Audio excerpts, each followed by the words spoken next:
Bonjour à toutes et à tous, ravi de vous retrouver sur le plateau de Smart Food. Smart Food qui s'intéresse toute cette semaine aux principales filières du monde agricole à l'occasion du retour de cet événement incontournable, le Salon international de l'agriculture. 5 fruits et légumes par jour, vous le savez, c'est la règle. Derrière cette recommandation des pouvoirs publics, non pas une, mais des filières. Mais comment se portent-elles aujourd'hui? Bonjour Daniel Sauvêtre. Bonjour. Vous êtes secrétaire général d'Interfel.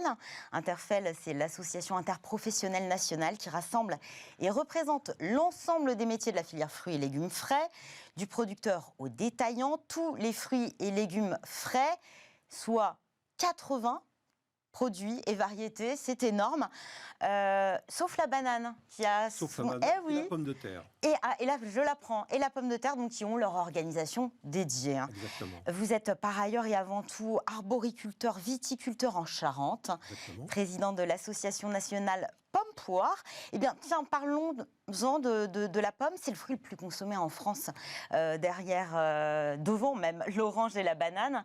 Production qui avoisine le 1,5 million de tonnes chaque année.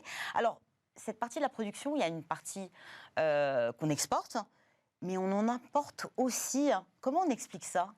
Alors en fait, on importe un petit peu, puisque on a des régions frontalières avec l'Espagne, l'Italie, la Belgique, un petit peu de Pologne aussi, et essentiellement pour les fruits qui sont destinés à la transformation, pour faire les compotes, pour faire les jus. Mais on a aussi un peu de contre-saison pour faire la jonction entre la fin d'écoulement des pommes qui seront stockées et puis... Parce qu'on en trouve toute l'année. On en trouve toute l'année. La pomme, c'est 2 saisons, 12 mois par an. Et on a les techniques de conservation aujourd'hui qui permettent finalement, avec la récolte française, d'être présent sur les étals pendant 12 mois. En tout cas, aujourd'hui, on observe que la France importe à hauteur de 50% des fruits et légumes frais consommés. C'était 30% il y a 20 ans. Ce chiffre questionne largement notre souveraineté alimentaire. C'est quoi le problème ?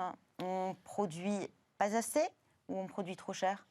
Alors, on a aussi un mouvement de la consommation, puisque les consommateurs ont été séduits par les fruits exotiques, séduits par les agrumes, séduits par les bananes. Et donc, on peut aussi considérer que ces produits-là ont été avec un rapport qualité-prix qui a séduit le consommateur. Mais nous avons également un problème de compétitivité, puisque finalement, nous avons des coûts de production qui sont plus élevés.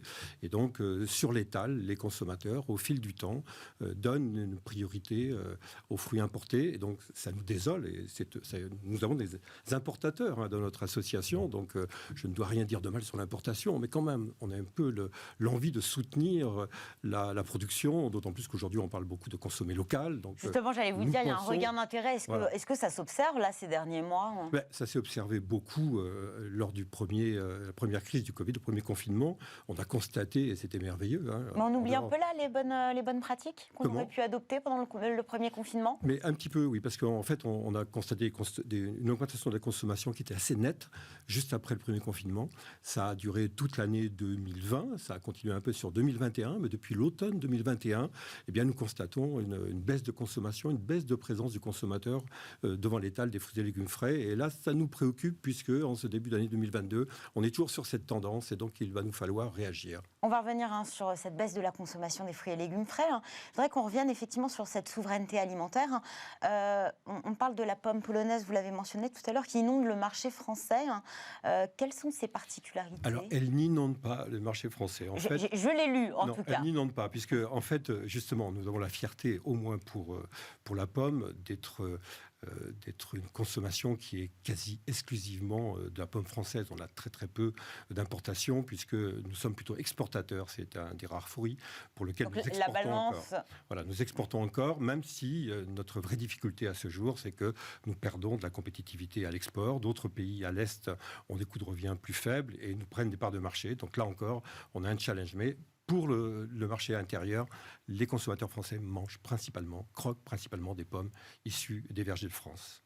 Est-ce qu'on a un problème de réglementation au niveau européen ? Est-ce qu'il y a une surréglementation ? Alors, la réglementation, c'est plutôt du franco-français. En fait, nous, producteurs, et nous, à Interfel, nous disons au pouvoir public, l'Europe, toute l'Europe, rien que l'Europe, de grâce, si nous avons des bonnes idées en France, essayons de les partager d'abord avec nos collègues européens, et si nous souhaitons incrémenter la réglementation, il faut le faire à l'échelle européenne. Alors que la tendance est de dire, on le fait d'abord en France, et puis nos idées sont tellement bonnes que les autres pays vont se dire, bon Dieu, mais c'est bien sûr, nous allons faire pareil. Seulement, pendant ce temps qui s'écoule, eh bien, nous perdons de parts de marché. Donc, il y a une et nous perdons de la concurrence. Voilà. Et nous sommes en plein dedans.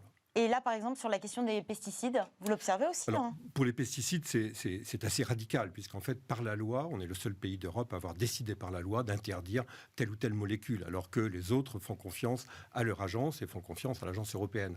Et donc, en supprimant quelques matières actives en France, on se retrouve dans une situation assez grave pour le verger, puisque il est possible que dans 2 ans, 3 ans, je prends souvent l'image du puceron cendré qui peut très bien mettre à mal le verger de pommes en France. Et la molécule qui traitait qui tuait, oui. ce puceron cendré, a été interdite en France. Exactement. Enfin, disons qu'il y a eu des évolutions parce qu'on est sans arrêt en train d'évoluer pour avoir des matières actives qui soient de plus en plus neutres, de plus en plus environnementalement parlant acceptables. Eh bien, ces matières actives qui sont à ce jour agréées à l'échelle européenne, par la loi, nous les interdisons par avance.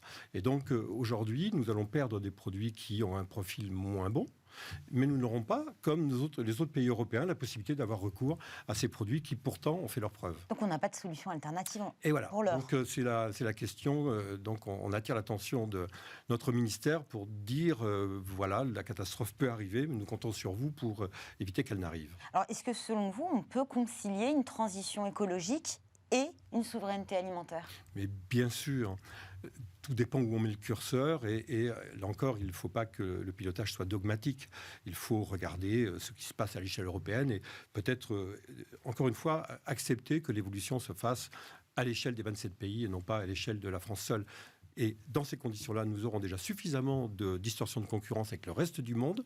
Mais si déjà, au sein de l'Europe, la France accepte les règles du jeu des autres pays, franchement, les arboriculteurs, les maraîchers de France, les distributeurs, tout le monde, tous ensemble, nous réussirons à tenir la souveraineté alimentaire. Mais pour l'instant, l'initiative politique nous gêne un peu, y compris pour le plastique, par exemple. Eh bien, justement, j'allais y venir, une nouvelle réglementation qui est française, encore une fois, depuis le 1er janvier.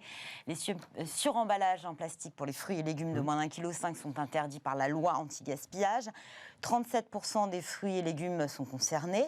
Déjà, pourquoi on va emballer des fruits et des légumes ? C'est un peu la question qu'on se pose. Alors, vous savez que les fruits et légumes se vendent principalement en vrac.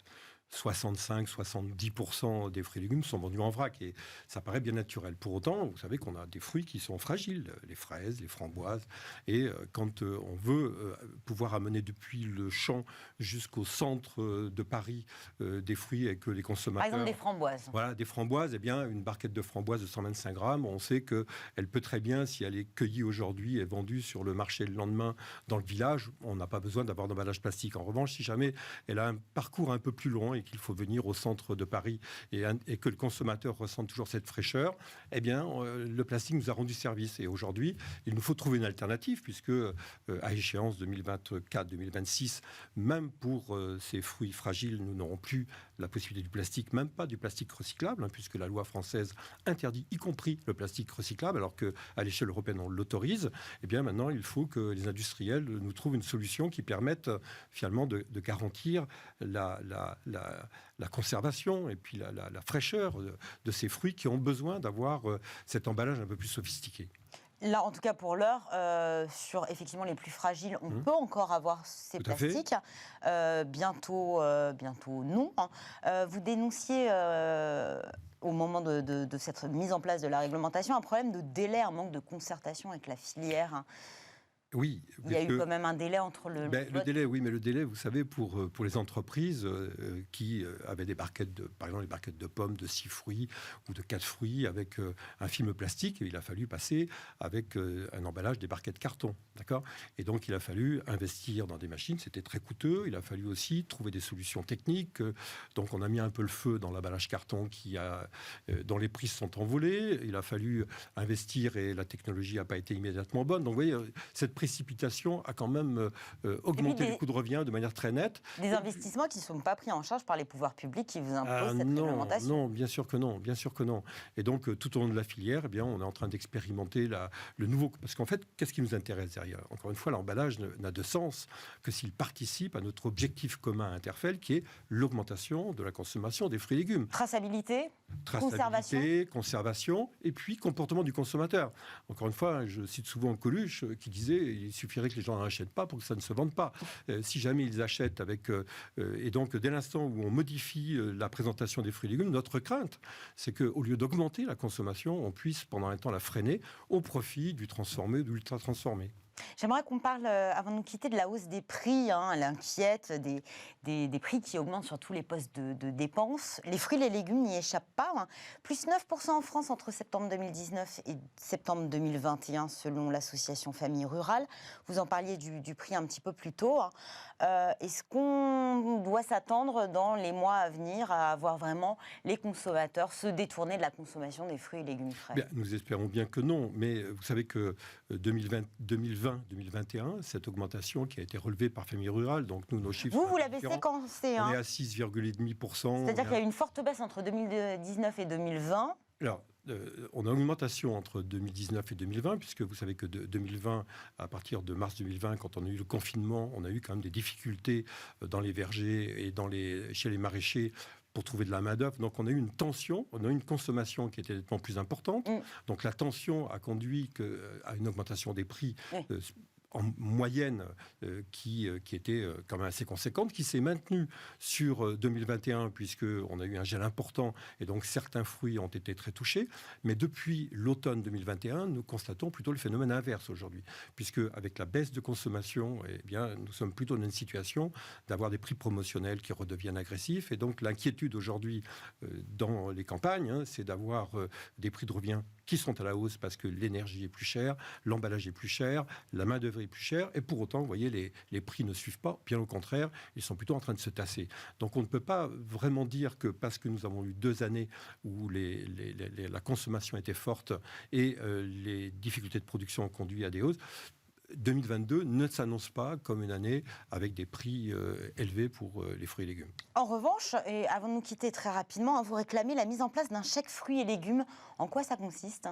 L'objectif, c'est de permettre à ceux qui sont le plus loin de la consommation des fruits et légumes frais, par ce chèque, de les amener à cette consommation, puisqu'on considère que c'est un enjeu de santé publique.